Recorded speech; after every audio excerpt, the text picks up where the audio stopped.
Welcome to Post Game Podcast. I'm your host, Joe, and I got my boy B Foster. We are live on Twitter, Instagram, Facebook, and YouTube. Foster, it's been so long, man. When last time we did a Pistons show, just me and you? Ooh, I don't even think we recapped the end of the season, man. I think we were sick 2 days. So it was like, man, I didn't want to talk. You know what I'm saying? I didn't want to talk. Did not want to talk. My boy, Tim Lyons, my homies from Detroit. What it do, gentlemen? What's up, Tim? Yeah, we wanted to do a show today, and Sella says the game. back in the building. That's Hey, crazy. that's how long it's been since we did a show, man. We're like the Pistons season ended, and me and Foster, we talked about it, but we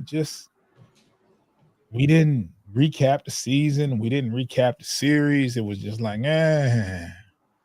And then my schedule got crazy.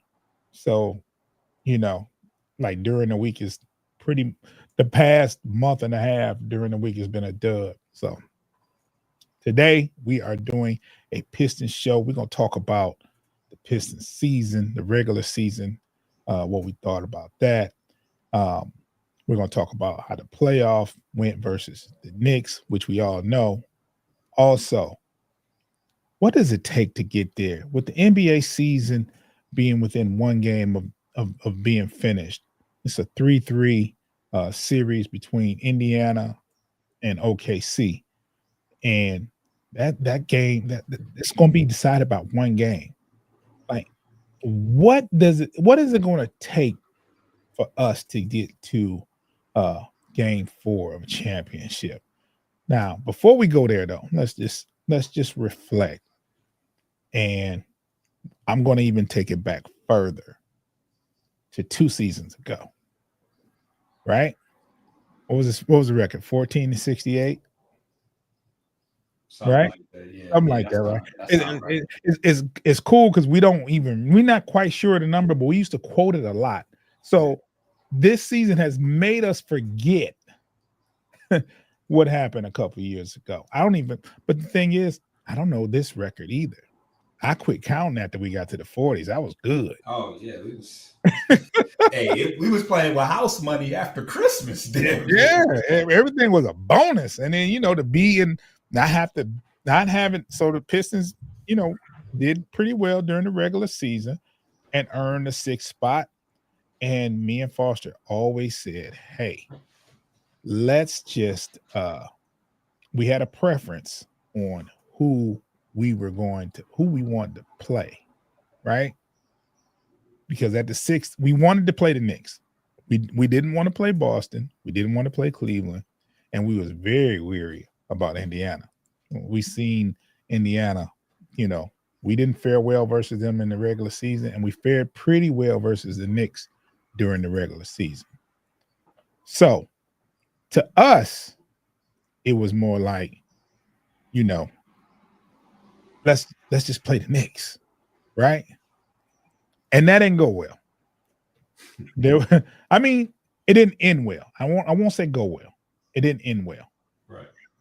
We wound up losing. Was it 4-2? Yeah. 4 games to 2. But just about there was no blowouts. Just about we were in every single game.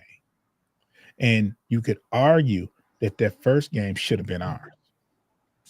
You could argue. You could make a strong argument for the Tim Hardaway, the epic Tim Hardaway foul in the corner. I mean, they all but said that we effed that up. So Sal has something interesting. Now he said, in hindsight, I'd rather play the Pacers in the first round. Look, it's like this, right? We lost versus the Knicks. I think we lose versus the Pacers, but elaborate on that, Stellis, because it's like, I don't know. He might be pulling our leg with that one because they about to win it all. So you got them winning game 7, bro. I don't know. I'm talking when I say that just in the sense that I wouldn't be wrong for saying, they're pretty much Do I have a coin in here? You flip a coin. Like, yeah, it's they have a 50-50 shot. They have a 50-50 shot. I guess Tim Lyons asks why, because they're in the finals. I guess maybe you get the opportunity to say that, hey, we lost, but we lost to the We lost to the eventual champs. Yeah. You might have lost to the champs. If we lose to the Pacers in the first round and they make the finals, we know exactly where we stood going into the offseason. I get that. But I kind of think that anyway, Sellers. I kind of think I know where we stand in the offseason. I think we do. And I kind of think that we are some pieces away from being considered contenders, if I may add. I think we're just like a piece away. There's some things we need to take care of, though, at home first. Foster, let me ask you, who are the free agents we have on the roster that could bounce? Who, that have the unrestricted free agents we have? So I believe Paul Reed is technically a free agent. It's the name that's kind of gone under the radar because we're not playing him that. Oh, no. I think they restructured his deal, but I think it was actually a 2-year deal, if I'm not mistaken. Okay. So that may not be true. For certain, we know Tim Hardaway's a free agent. We know Dennis Schroeder's a free agent, and we know Malik Beasley's a free agent. Okay. Now, with that being said, who should we keep? Just your opinion. I think that if we have any hopes of making any, pending any trades or other situations, if we want to make any additions to our team, I think that, foregone conclusion, we got to lock down Malik Beasley. I agree. At this current moment, I go back and forth between the necessity of Dennis Schroeder, depending on how much he wants to be paid, and how much stock we put into Sasser.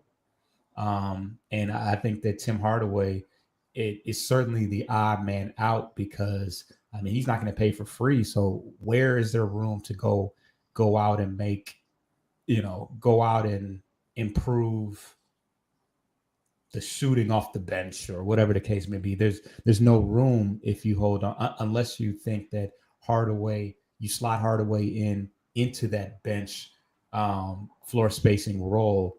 You something has to give. So can't keep everybody. I think that it would be the emotional, like, oh, I love this team. I love what Hardaway brought to the table. He did play a ton of games. He was good for drawing charges, which is, it's important. He did do a decent enough. He started the entire season. He didn't come off the bench at all. So there was value in that because him as a starter was good enough for us to be in the fifth seed, because the Knicks were the 4th seed. So, but I think if you're talking about ascending and improving your team, you got to make moves somewhere. I don't think you can bring back the exact same roster. Yeah, I might get crucified by some, but I think Schroeder is the expendable one, along with Hardaway, because of Ivy. Absolutely. You know what I'm saying? Ivy is what you wanted in Schroeder's play. And it's funny because Schroeder is always looked at as the expendable one, no matter for whatever reason. Yeah. So I think you have to resign Malik Beasley, and you put your chips on Malik Beasley, and you go ahead and take the risk of losing Hardaway and Schroeder if it's a salary cap type of thing going into the thought. You keep Beasley, and if you have to let those two go, you do that. If you really believe in Ivy. Our star player, light skin. We have 3 titles, none with our star being a Drake. Okay. Yeah. Okay. With that being said, if we were the GM, like, we definitely re-sign Malik Beasley. I think if you believe in Ivy and you have the cap, you might keep Hardaway just for the leadership aspect and the veteran aspect and someone that can come off the bench. But like you said, he started last year. I'm pretty sure he's not gonna want to he's not gonna play at a discount. I'm pretty sure he's gonna go to the highest. Whoever wants his services that's willing to pay, I think that's where he's gonna go. And Yeah. I don't think the Pistons are at liberty to match it. Just say, okay. What do you think his value is? Because I think that he was in a unique situation. I think that if he had went to another, I feel like if he went, I feel like a lot of other teams would have had him coming off the bench. Because remember going into the year, I thought Tim Hardaway was going to be out of the rotation. You said that. You said I remember in the preseason, you was like he was just trash, but he started every single game that he was available. Every single game. Now, the Ivy situation complicated that, and the fact that Asar Thompson wasn't here, because ultimately you would have had Asar Thompson and you would have had Ivy. That would have pushed Hardaway out of the starting lineup, in my opinion. Yeah. So I think he just worked out in his favor because he's kind of, I mean, they ran him out of Dallas. Like, yeah, they traded him for what, Quentin Grimes and a pick or something like that. Yeah. But Quentin Grimes is getting down at the end of the season for Dallas, man. It's crazy. Yeah. Oh man. Yeah. Well, Philly, you know, or wherever he was. Yeah. Last year, he was getting. He had some good games in Dallas too, though. No doubt about it. He's another guy that I don't know is just going to play for 100 teams throughout his career. Maybe. Well, he's about to get paid this year, so I think somebody's going to lock him in, possibly. Yeah, let me read a couple of these from MSU Detroit fan. He says, us keeping Tim is based on what happens during the draft. He also says, I know we only have a second, but we could potentially trade into the first for a late round guy. Jace Richardson is who I want. I said the same thing about THJ. I had Simone Fontecchio over him. Simone Fontecchio, I think he's one that has some value that you can trade and get something out of. I think he's good and he's been good in spurts, but Simone Fontecchio is definitely for me a trade piece. Like you can put together some stuff with Fontecchio and get someone of value that you need. Me and Foster both agreed that we need a stretch 4 or a stretch big for as a starter. Now, this is not a knock to Tobias Harris. I think what he did this year was very good and noble, but I think he would be more effective coming off the bench. If you had someone better at that 4, then you use it. He's serviceable at the 4. If that's what you're gonna roll with, I wouldn't be mad at it. But I just think we need a stretch 4. You know what I'm saying? Foster, what you got to say about that?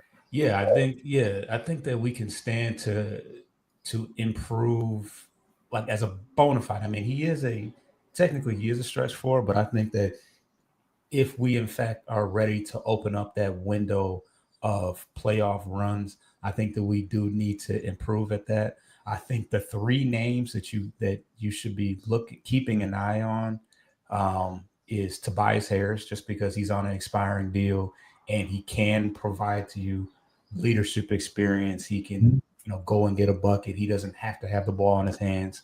A guy like Sasser, who has a decent ceiling, just because despite the fact that he hasn't played a ton of minutes, he can give you a spark off the bench. He can space the floor and score efficiently.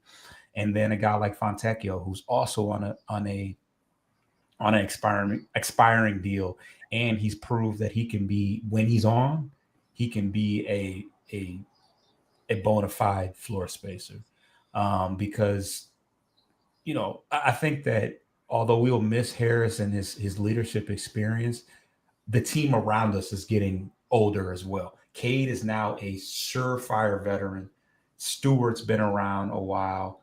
Dern is going to be going into his 3rd year. Mm-hmm. Beasley, essentially, we're going to bring Beasley back, so he's definitely a veteran.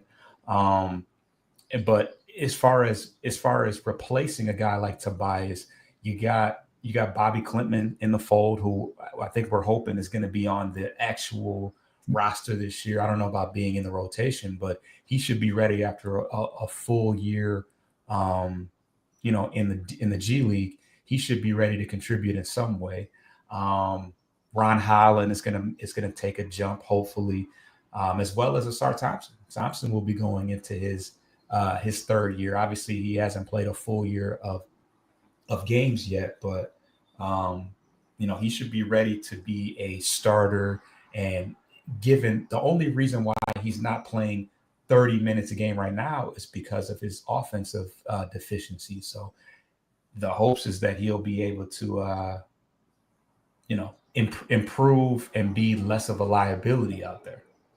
Yeah, let me read a couple of these comments, and then I'm going to comment on Mr. Thompson. Fontecchio and Sasser, MSU Detroit fan says, I'm sorry, Fontecchio and Sasser package for pick around 20 or 30 and keep our second round pick for that type of deal. And he says, if we go into this draft and just take someone at 37, I would definitely be open to bringing Tim Hardaway Jr. back, but after we pay Malik Beasley. The only issue I have with trading Fontecchio and Sasser is that you're trading what you know you have for something that you hope you can get. Do you think Sasser and Fontecchio puts you into the first round? I don't know. Because not that this draft is so plentiful, and I don't even know. That's my whole point. The draft is very top heavy. Right. There's nobody around 20 and 30 that I would trade 2 NBA players for that are capable. If I'm the person that's picking at 20 or 30, and you say, "Hey, take Fontecchio and Sasser, and give us your 25th pick," I'm taking it. Here, give me Fontecchio and Sasser. So let's do this. I just want to.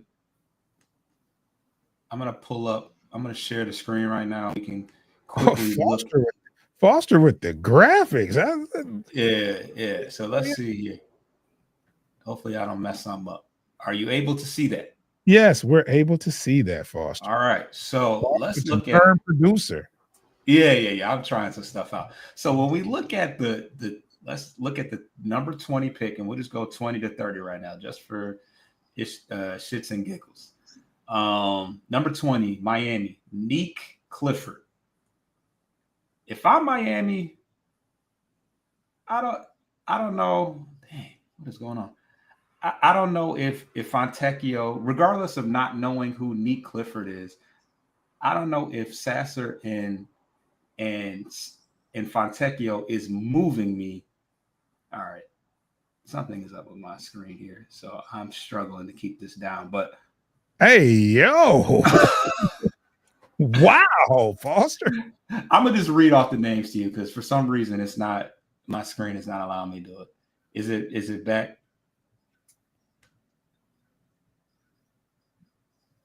Say again. Is it back to the regular screen? Yeah, it's back. We good. We good. We back to where we were. I don't know why the things. But anyways, you got Neek Clifford from Colorado State. I don't know who that is. Will Riley from Illinois. Maybe you know who he is because he went to Illinois. Nolan Traore from France. Johan Berenger. Like, I don't know any of these guys. That's what makes it difficult for me to really hone in on that because I don't know anybody. And they have Jace Richardson. I know Jace Richardson though. Yeah, at 27 to the Brooklyn Nets. Maxime Reynaud, who's getting a lot of exposure. He's the Stanford guy. That's the guy that they said the Pistons should go after. Hey man, Pay said you trying to win most improved player, man.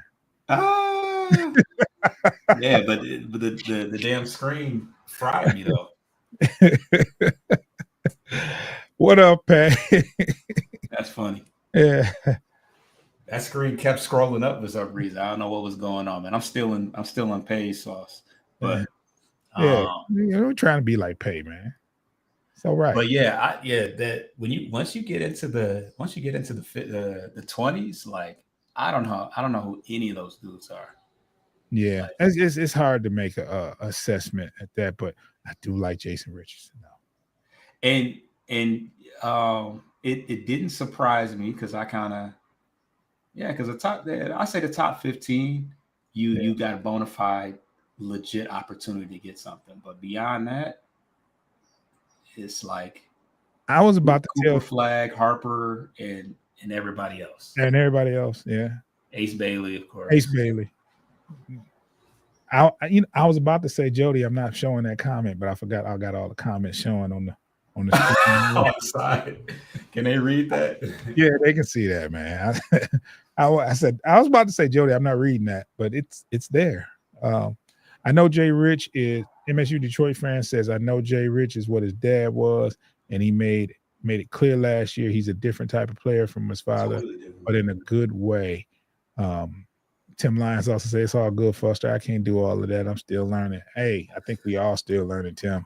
Hell yeah. It is what it is. Yeah, I also I almost let a point go past Oscar Thompson and the other YN. You know what I'm talking about. Holland. Yeah, Ron Holland.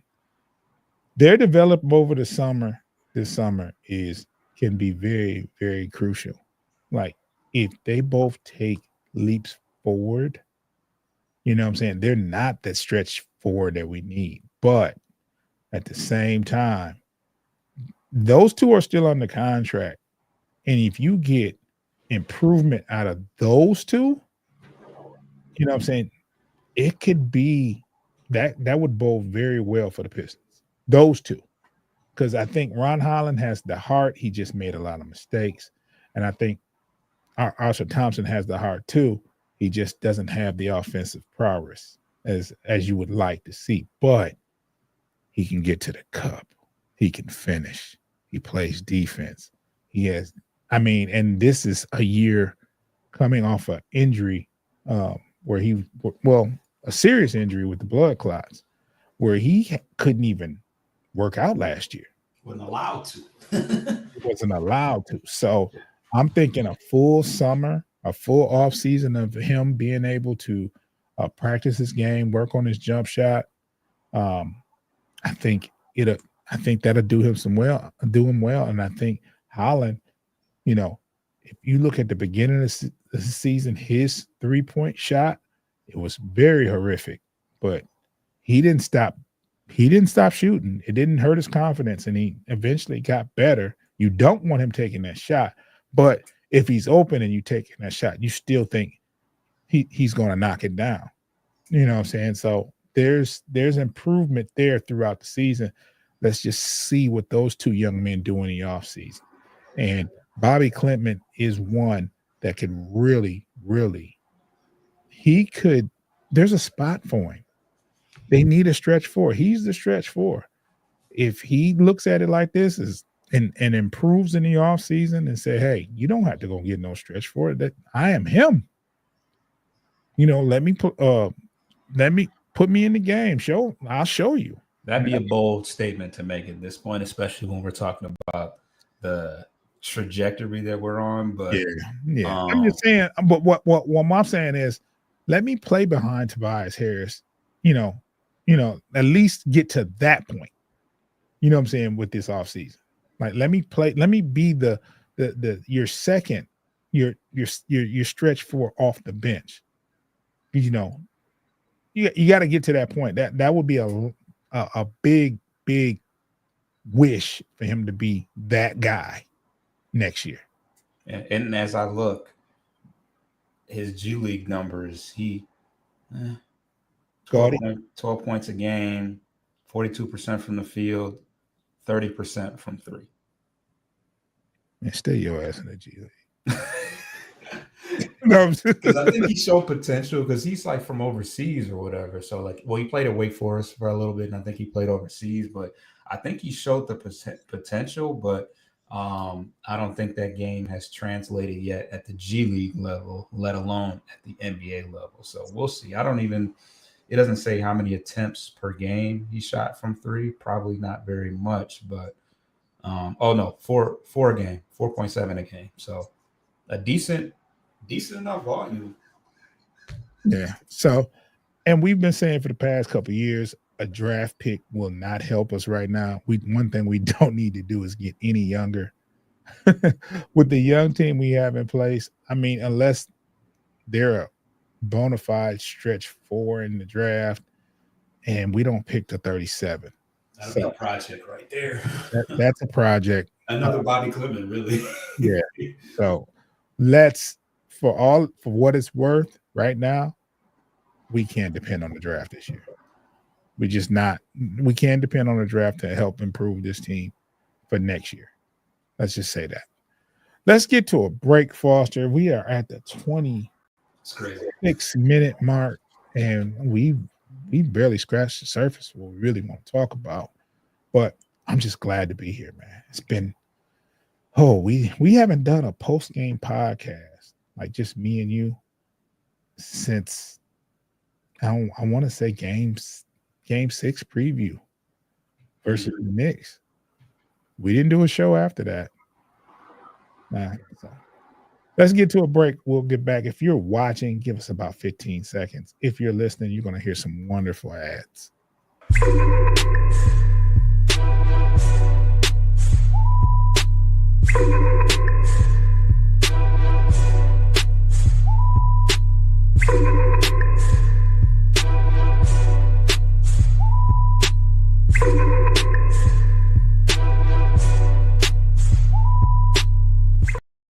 That's long enough, I guess.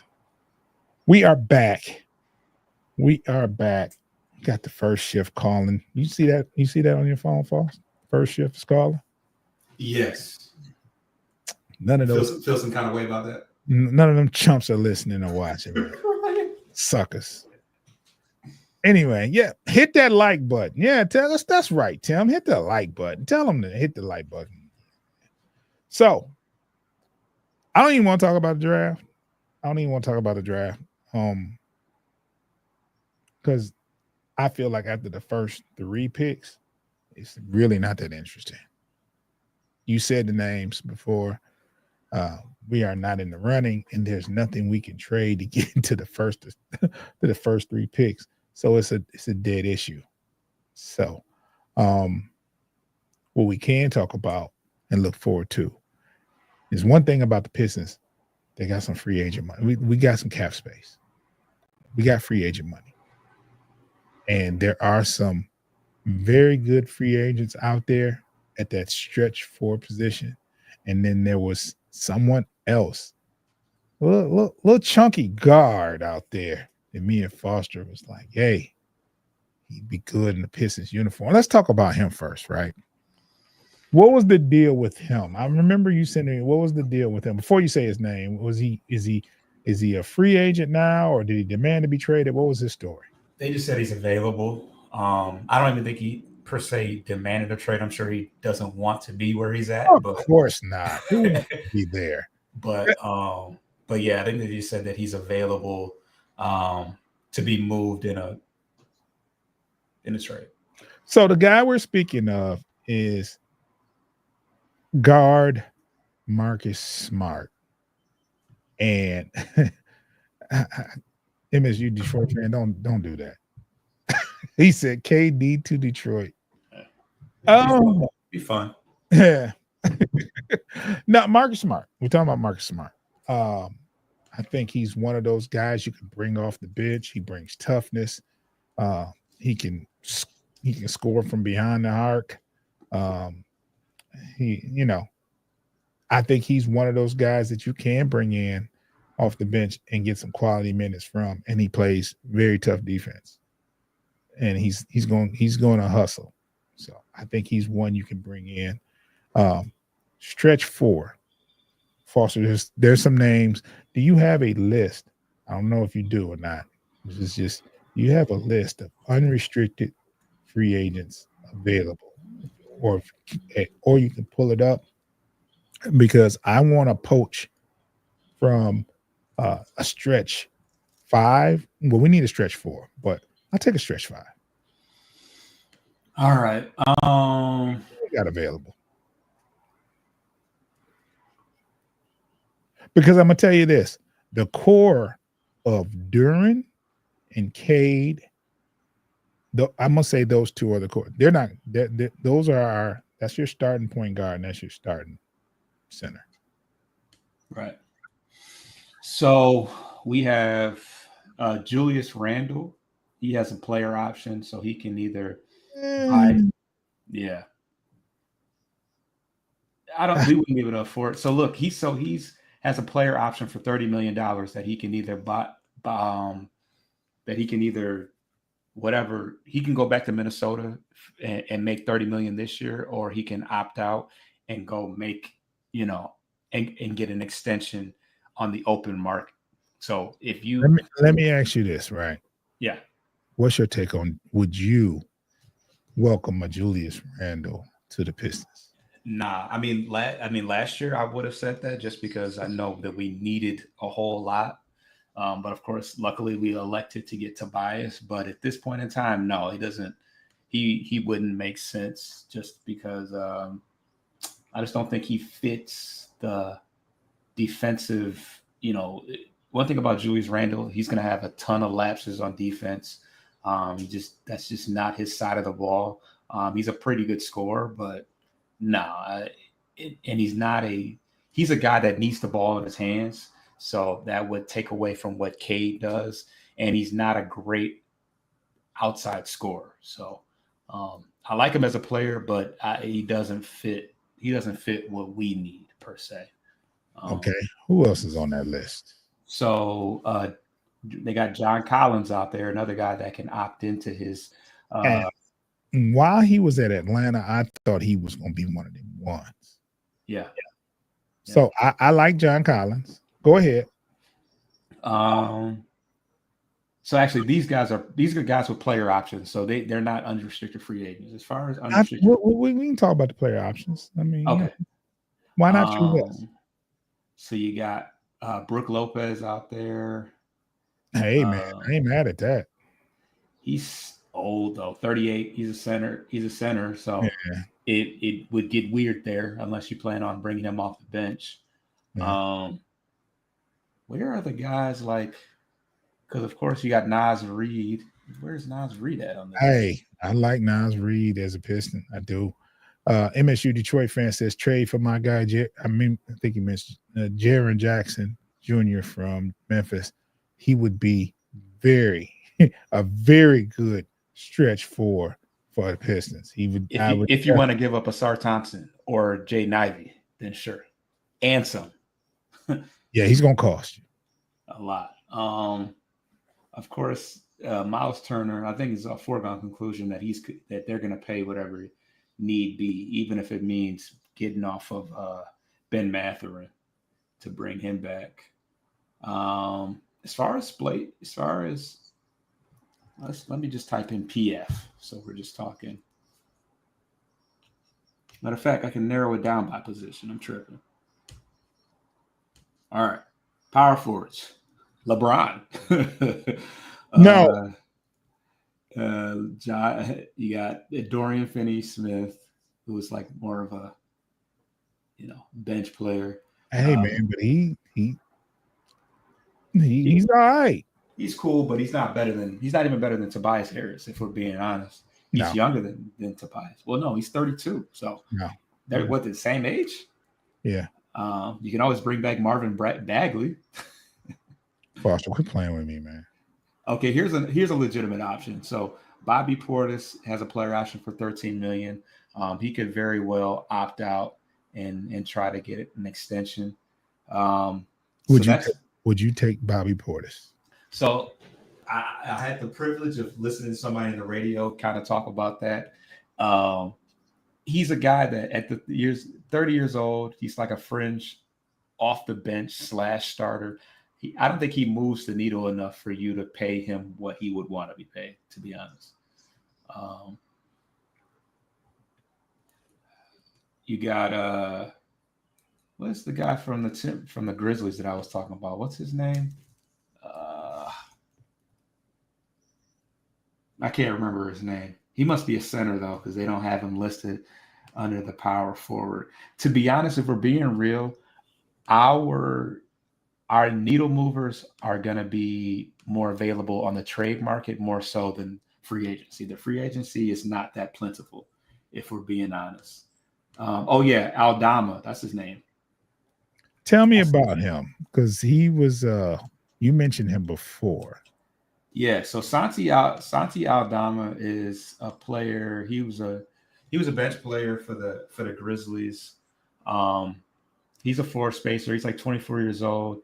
He's a serviceable defender. Um, they comp him to like Laurie Marketing. So a guy that can score from the outside. He can create for himself. He's a decent passer. He's just never played starter minutes essentially. He's been playing behind at the center and power forward position. He's been playing behind Jaren Jackson. He's been playing behind last year. What's the big guy from Purdue?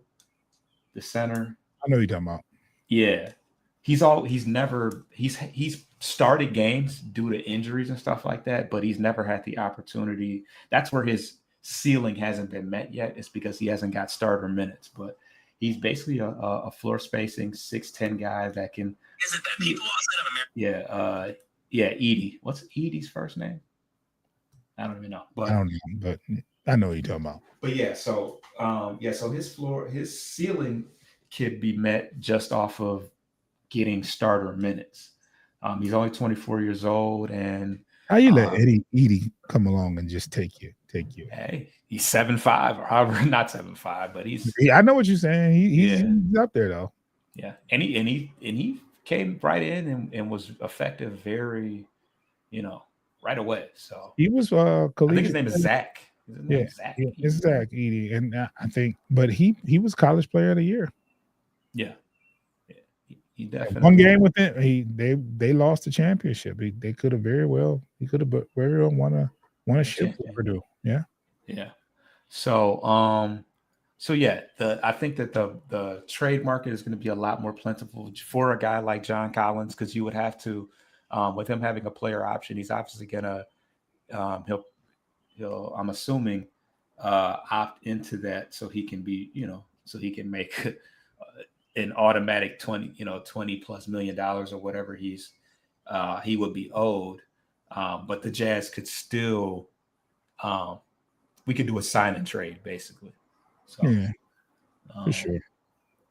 Yeah. So he's more of a needle mover. He had a nice bounce back year after, because he got traded to the Jazz, I think mid-season, but I think he averaged like 20 points a game last year and was just solid all around. He can space the floor. He doesn't need he's another guy that doesn't need the ball in his hands to operate, but if need be, he can create for himself. So,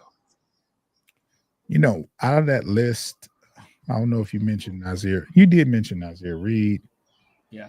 I didn't talk about him much though. You didn't talk about him much. You did mention his name, but I would like to see a Nazir Reed here or John Collins. I think John Collins would be a starter at your 4. I think go ahead. Yeah, so I think Naz Reid is appealing in the fact that he's still pretty young. Let's look at how old Naz Reid is. I want to say he's like 25. I'm looking it up now. Why doesn't it say? I'm looking it up now. I know John Collins is 29, I think. Yeah, so Collins is a little bit older. 27. John Collins is 27. Okay. And then Reed will be 26 in August. He's only 25 years old. He's young. So I like that part of it. I like the fact that he's only 6'9", but he's got a crazy wingspan. Which is cool. But the scary so what you're banking as far as what he wants to be paid, because it sounds like he's looking for a nice bag. You're banking on the fact that he has another level to reach once he gets starter minutes. We got the bag and starter minutes here, bro. I don't know if we have the bag though. I think we have. Let's see what we have. I think we have 17 million. Yeah, we have. According to Spot Track, we have approximately 17 million to spend, and we know that Beasley's going to get at least half of that per year. He might get 10 a year. Yeah. I mean, I think that we have a mid-level exception or whatever. I'm not good about the contracts and stuff like that. I try to verse myself in it. I don't do that. But the mid-level exception is $9 million. So if he'll accept that per year, that will cover that. That'll be 9 out of the 17, and that'll leave unless we, like I said, make a trade or move some things around. That'll leave only what 9 minus that'll leave 8 million left per year. Yeah. So realistically, because we had a lot more, we had a ton of cap space last year. As you can see, we were able to absorb Hardaway's contract. We signed Beasley to a $6 million deal, and we paid Harris what 20 or something like that. Yeah, like 20. I thought it was 25, 26, something like that. Right. So we spent the bag last year. This year, we're in a good space because we do have a lot of pieces that can be moved, like Holland. I hate to say it, but that's the thing about it, is because now that Cade is ready now. Cade is 24, whatever, however it is. He's ready now. Him and Ron Holland are on a little bit of a different timeline. Holland's not going to be a finished. Cade is a finished-ish project now. Oh yeah. We hope that he'll get that. There's another level that he can maybe get to, but he's all NBA. So where can he go from there? Rod Holland, we know, is at least 2 years away from being a respectable shooter, if he ever is. Hate to say. So I agree. Yeah.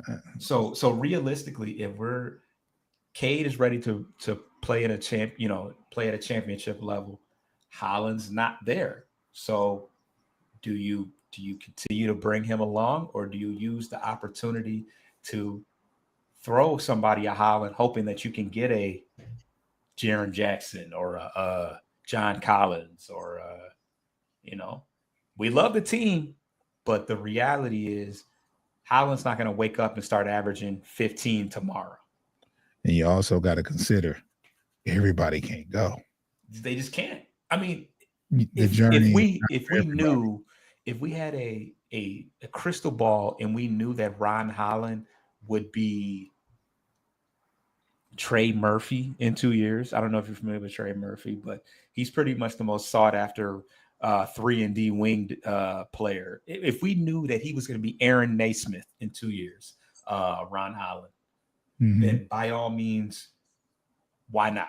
We'll watch that progression. But if it was that simple where you could know, then it's just not a thing. You never know. So it's easy that's the tricky thing. Yeah, it's tricky as hell. You can't really. I tell you what, if you bring the entire team back outside of maybe like Fontecchio or something like that, if you bring this entire team back and this team falls, God forbid, this team falls to like a 6 seed and we're fighting to get into the play-in, people are going to be pissed. They're going to say, break this thing up. Break fast. Because they're going to turn on Cade. Because keep in mind, they'll find a way to turn on Cade. Yeah. Because keep in mind, we were also a Jaden Ivey, and that's going to be one of the reasons why Langdon thinks to himself, we might have something here. We were a Jaden Ivey who missed the whole second half of the year, and an Isaiah Stewart in the playoffs from making a legitimate run last year. But we can't cry over spilled milk. It happened. We didn't have them. We didn't have those guys. It is what it is. His job is to make sound decisions to combat those losses, because everybody's going to have losses. Hey, Tatum blew his Achilles. Who else got hurt? Dame Lillard and Kyrie Irving. All these players had season-ending injuries that are going to have them out for the foreseeable future. Yeah, for most of the season next year. Because these So injuries happened late in the second half of the season. right Tatum's was in the the latest playoffs, in the deep in playoffs. the playoffs. Yeah. So you might not see him next year into the playoffs. So you have to combat that. You still will lose your job if everybody blows their knee out. It just is what it is. The players are protected, and the owners have to roll with the punches. So all that has to be taken into consideration.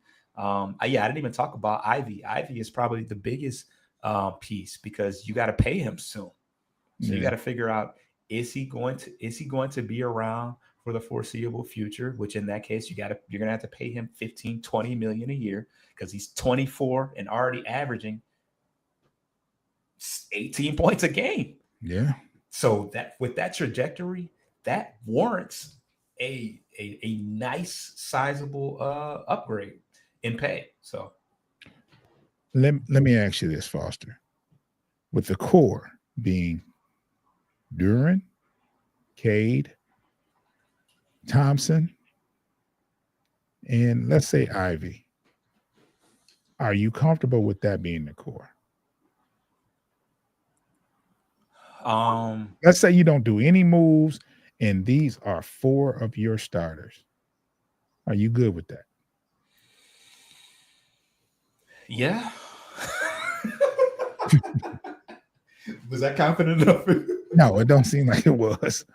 The biggest question for like me, a politically correct answer. the biggest question for me, everything at Cade, of course, Duran, sure, Asar, I can see the vision. The biggest thing for me is Ivy. I think Ivy was on his way into the injury.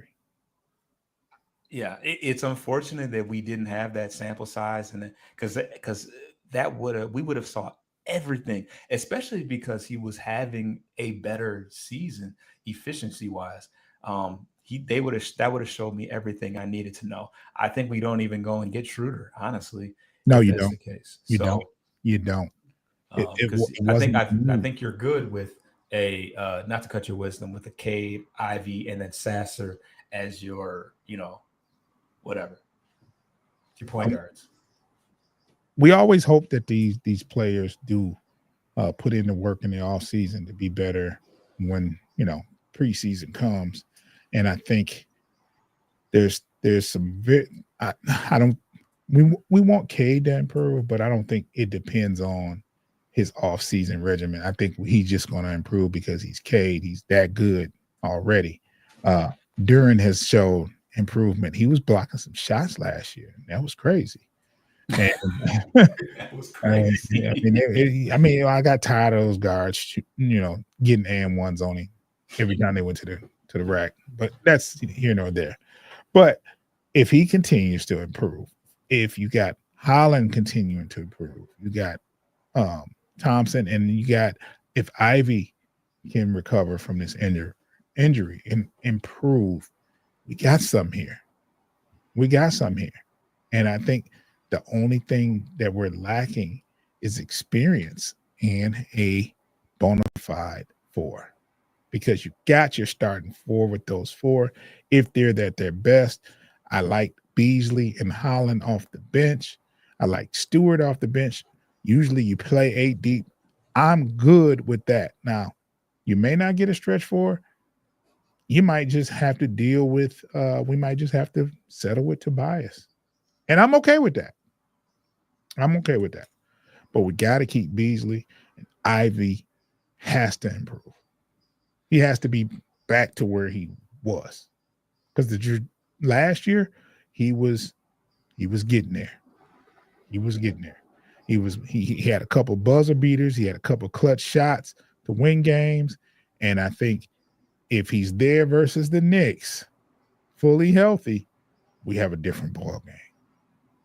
But then again, Schroeder saved us in a couple of those playoff games.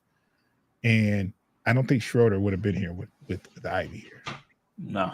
There was a need. There was a dire need. Yeah. Can you coexist with Schroeder and Ivy here? I think you can. I think Well, you most definitely can. You just can't have Hardaway. yeah. I was going to say something's got to give there. Yeah. Yeah. You just can't have Hardaway. You can have Schroeder coming off the bench and Ivy starting, or vice versa. And I'm curious of the point guard market because I think that with the way Schroeder has been moved around so much, and with him missing out on that major bag in LA back way back when, I think if there's any opportunity for him to get that last, because he's 32 years old, not that his game has changed so much, and that he was a above the rim player, and now that he's below the rim. But I think if there's any opportunity for him to get that last big bag, I mean, I think that he probably should go and get it. But um, yeah, I think there's a world where he can coexist because yeah, there's a world where he can coexist, but you can't pay him and Ivy. I mean, you can't pay him and Hardaway, No. especially when you got Sasser sitting there. Sasser's just a 40% 3-point shooter, just riding on your bench. You gotta either make room for Sasser or find a way to move him for a draft pick or something. I think Sasser's another one that could benefit from the offseason. Like he's one of those players that he doesn't get much tick, but when he's called upon, he shows up. Yeah, I think that if he got more minutes and was put in a situation where he didn't have to create the offense, I think he could be a short Lou Williams, or um just a microwave scorer off the bench. I Yeah. think he could be, but I don't think you don't want him running your offense. That's just not his game. Yeah, unfortunately, like I said, everybody can't go. This team will lose a piece or two, and I just hope it's not Beasley. And it's That one would of be devastating. I'm not gonna lie. that would be devastating. We would have to, in return, make a splash move at that shooting guard position if we got rid of Beasley. It would have to be definitely a splash move. Got to. Beasley was a splash and a half. Hey man, he broke records. He he made over 300 threes, over an 82 game season. Yeah, you don't. He was like number 2 in the league in made threes, number 2, and that was because Anthony Edwards shot 15 threes in the last game of the season. And he was the number 1 option starter, probably most minutes. Like, this dude was playing crazy. Was playing way more than Beasley was. Beasley didn't start more than like 3 games the whole year. Yeah, facts. It's crazy. Yeah, so I think we can wrap the show up. We got to get a Bleachers and Speakers podcast soon with just me and you. We'll figure it out. For those that are watching, we appreciate you. Make sure you're subscribed to Bleachers and Speakers on YouTube.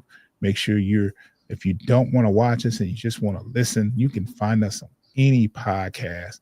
And it's been so long since I did this, Foster. I didn't even do the video for it. This is crazy, right? I'm still getting back in the swing of things. Hold on, I'm gonna find out. I'm gonna give you a visual. Make sure you subscribe to Bleachers Speakers on YouTube and anywhere you can listen to an audio podcast. You can find us. Just type in Post Game Podcast FFSN. Those are platforms like Spotify, Apple Podcast, YouTube Music, Pandora, anywhere you can listen to a podcast. Just type in Post Game Podcast FFSN. You'll see the piston colored logo in a basketball key and a parquet floor. You'll see us. You'll see that. Just make sure you follow it. Make sure the notification bell is on, and make sure you download those episodes. Foster, I've had a good time today. Thank you, Tim. Tim says great show. Have a great weekend. What you got up for the weekend, man? Is that or is that G14 classified type stuff you got going? Nah, and I actually, I forgot that you actually follow my sister, not my real sister, but we call each other brother and sister. She's got the pizza joint.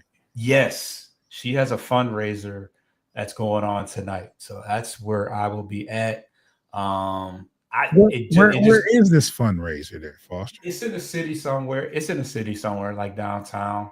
I kind of have you had it before? I forgot that you. No, I'm going to though. Okay, because it's only on they only sell on Sundays, and I think the first Saturday of every week. I mean, of every month. It's But you vegan. gotta, It's like vegan pizza, right? yeah, it's plant based, but they have other products too. It's not. It's Okay. the main thing is pizza. And I wish I had the graphic because I would put that on there too. But yeah, if anybody is in the Detroit area, look up It's Food Detroit on Instagram or just Google It's Food Detroit. And yeah, they got amazing pizza. And yeah, so she's having a fundraiser tonight. So it's like you get to try. There's a couple different courses you get to try. I think it comes with some complimentary wine or food or whatever. But that's where I will be at from 7 to 10 tonight. Okay. And like I said, we got to get a Lions show in. Definitely. We talk about the Lions every Wednesday uh, with the NFC North people. I haven't been in attendance because of my schedule, but Foster's there, so he's representing the Bleachers Speakers in that talk where we talk with the NFC North Division foes, which happen to be our friends. Those representatives there, Dave and Pay, great guys. They represent. Unfortunately, they represent Minnesota and the Bears, but they are great guys nonetheless. We'll be back. We'll be doing more Piston stuff. We should have some featured player profiles coming up soon that'll help you, guide through the NBA draft. We said it wasn't a lot of prospects, but we're gonna talk about a lot of them anyway. And we've been wrong on prospects before. You know what's crazy? The draft is 5 days away. We got to get cracking, man. We got to get cracking. Me and Foster, we'll come up with something where we'll come up with a schedule next week, and we'll do 2 or 3 profiles in the evening or something like that, and we'll drop those on the channel before the draft. And then we can also, mind you, we can also do the player profiles after the draft as well, because once they're picked, we can still that. We haven't done that before, but we can definitely do that. So, like I said, my schedule's been messed up. Foster has been patient with me. Just to want the audience to know that we haven't gone anywhere. We haven't fell out. It's been a crazy chain of events for me, and I had to change up some stuff. And my schedule's kind of crazy during the week now. So, but you got any parting words, Foster? Before we Yeah, I want to put it on a bow on it. You talked about the OKC situation and how we can kind of mirror that to get to where they're at. Obviously, SGA and Cade Cunningham, that would be a pretty easy, comp right there. So I think we're actually heading in the right direction. I think our team is very much built like theirs outside of, I mean, they have a pretty young team, with a lot of chemistry and a very we need a Robin, though. We need a Robin. So that's the biggest thing. And I saw people make comparisons to needing Jaden Ivey to make that Jalen Williams jump, because obviously he's jumped to, nearly superstar contention with some of the games he's been having down the stretch. And I didn't see the comparisons, but now that I look at it, first of all, Jalen Williams came out the same year as Jaden Ivey. When you look at the comparisons and accolades, obviously Jalen Williams hasn't had a devastating, season-ending injury, and Jalen Williams has been a lot better on the other side of the ball. I'll say that.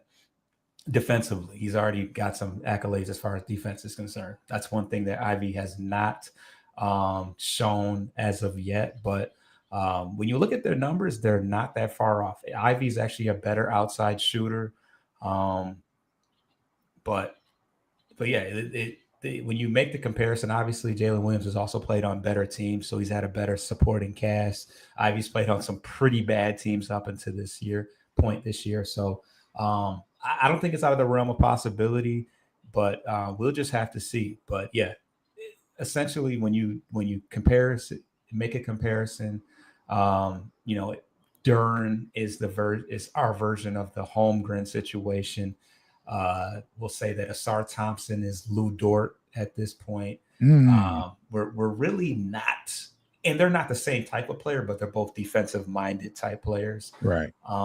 So yeah, Jalen Williams, Jaden Ivey, obviously Jalen Williams gets the edge there. And then who else do they have? SGA, Holmgren, Jalen Williams, Lou Dort. Hartenstein. Okay. And then Hartenstein. So our Hartenstein will be Stewart. Well, yeah, technically, but he doesn't start, so it would be Tobias Harris. So obviously between Hartenstein and Holmgren, you got two great rim protectors, which we don't quite have that to, speak on. But in closing, we're headed in the right direction. We certainly need Ivy to make that jump. He could have made that jump this year, but we, didn't get an opportunity to see him in the second half of the year. So that's gonna be the key, because we're really not that far off. Obviously SGA is also better than Cade, but SGA's been around. SGA was drafted by the Clippers like 5-6 years ago. He's kind of had to wait his time to ascend to where he's at now too. So, but stay tuned. We'll have a lot more post-game podcast shows coming up in the future. So yeah. Absolutely. Parting words. Absolutely, man. Foster, it's been a while, but we're not gonna keep the people waiting like this ever again, man. I know. And it looks bad. It looked kind of bad because it was like after the Knicks game. It was like, oh well. I mean, we didn't have this much of a space during that 14 and 68 season. Oh, we were scrambling to figure out how we could clean that up. Yeah. So anyway, we'll be back soon. I want to thank everybody for tuning in, and make sure that you're subscribed to Bleachers to Speakers on YouTube.